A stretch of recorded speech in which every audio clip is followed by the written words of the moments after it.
Hi, എൻ്റെ വീഡിയോയിലേക്ക് എല്ലാവർക്കും സ്വാഗതം. ഇന്ന് ഞാൻ കാണിക്കാൻ പോകുന്നത് ഒരു വെറൈറ്റി ദോശയാണ് കേട്ടോ. അതിന് സബോള, ഇഞ്ചി, പച്ചമുളക്, കറിവേപ്പിൻ്റെ ഇല അരിഞ്ഞ് വെച്ചിട്ടുണ്ട്, എല്ലാം വെച്ചിട്ടുണ്ട് കേട്ടോ. അതിലേക്ക് പിന്നെ തലേ ദിവസം ഞാൻ പരിപ്പും പിന്നെ ഉഴുന്നും പരിപ്പും കൂടി കഴുകിയതിന് ശേഷം അതിലൊരു കഷ്ണം കായം ഇട്ട് കുതിർത്താൻ വെച്ചിട്ടുണ്ടായിരുന്നു. അരി വേറെ വെള്ളത്തിലിട്ട് വെച്ചിട്ടുണ്ടായിരുന്നു കേട്ടോ, കുറച്ച് അരി. അപ്പോൾ ആ അരിനെ ഞാൻ അരിച്ച് വേറെ മാറ്റി ഒരു പാത്രത്തിലേക്ക് ആക്കി. ഇനി നമുക്ക് ആ പരിപ്പും ഉഴുന്നും പരിപ്പും കായം ഇട്ടിട്ടുള്ള പരിപ്പ് നമുക്ക് മിക്സിയുടെ ജാറിൽ ഇട്ടിട്ട് നമുക്ക് അതിലെ ഈ അരിഞ്ഞ് വെച്ചുള്ള സബോള, ഇഞ്ചി, പച്ചമുളക്, കറിവേപ്പിൻ്റെ ഇല എല്ലാം അതിലേക്ക് ചേർക്കാം കേട്ടോ. അത് അതിലേക്ക് ഇട്ടതിന് ശേഷം നമുക്ക് മുളകും പൊടി ആവശ്യത്തിനനുസരിച്ച് ഇടാം കേട്ടോ.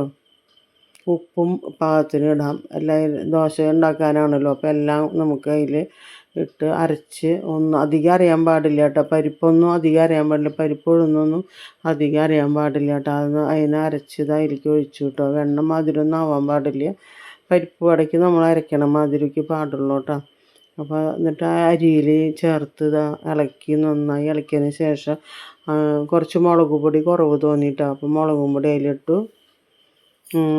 മുളകും പൊടി അതിലിട്ടിട്ട് നന്നായി ഒന്ന് ഇളക്കാം കേട്ടോ. അരി കുതിർത്താടുമ്പോൾ കുറച്ച് ഉലുവ ഇട്ടുണ്ട് കേട്ടോ. മുളകും പൊടി അതിലിടണം.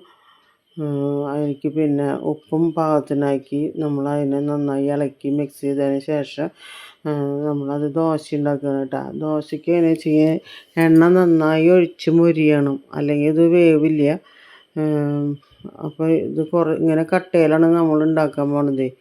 അപ്പോൾ ഇങ്ങനെ അത് നൈസാക്കി നമുക്ക് അതിൽ പറ്റാവുന്ന രീതിയിൽ നൈസായി നമുക്ക് പരത്താം കേട്ടോ. അങ്ങനെ പരത്തിയിട്ട് നമുക്ക് അതിൻ്റെ മീതെ നല്ലെണ്ണ ഇല്ലേ, നല്ലെണ്ണ ഒഴിച്ചു കൊടുക്കുക. നല്ലെണ്ണയിലാണ് ഉണ്ടാക്കിയത്. വെളിച്ചെണ്ണ ആയാലും കുഴപ്പമൊന്നുമില്ല കേട്ടോ. വെളിച്ചെണ്ണയുടെ ടേസ്റ്റ് വരും, കുഴപ്പമൊന്നുമില്ല.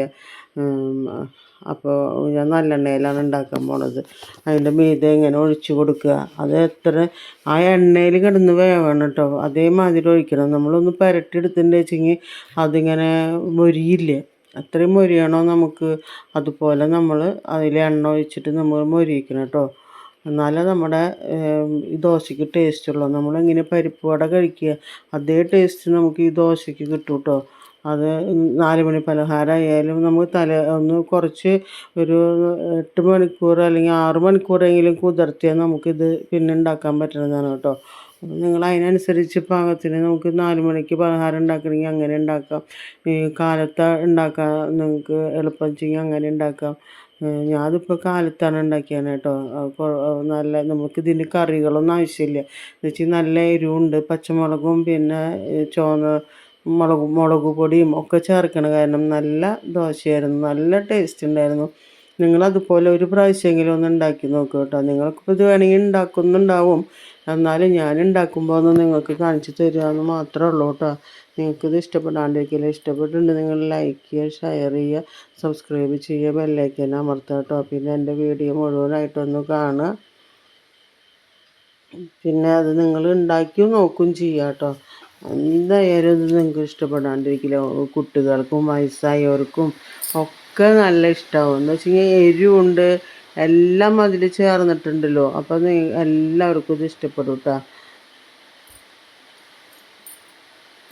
അത് അതിനധികം ബുദ്ധിമുട്ടുമില്ല. വെണ്ണ മാതിരി ഒന്നും അരയ്ക്കും വേണ്ട. നമ്മൾ കുറച്ചിങ്ങനെ അരച്ചാൽ മതി, അധികം അറിയൊന്നും വേണ്ട. അങ്ങനെ നമ്മുടെ ദോശ റെഡിയായി കേട്ടോ. മഴയുടെ സൗണ്ട് കേട്ടോ അത്. പിന്നെ അത്ര ടേസ്റ്റ് ഉണ്ടാവും. അധികം ഒന്നും വേണ്ട. കുറച്ച് പരിപ്പും കുറച്ച് ഉഴുന്നും പരിപ്പ് ഇടുക വേണ്ടു. പിന്നെ അരി കുറച്ച് പാകത്തിന് കുറച്ച് അരിയേ വേണ്ടു. ഒരു ഗ്ലാസ് അരി ഒക്കെ മതി. അപ്പോൾ ഓക്കെ, താങ്ക് യു.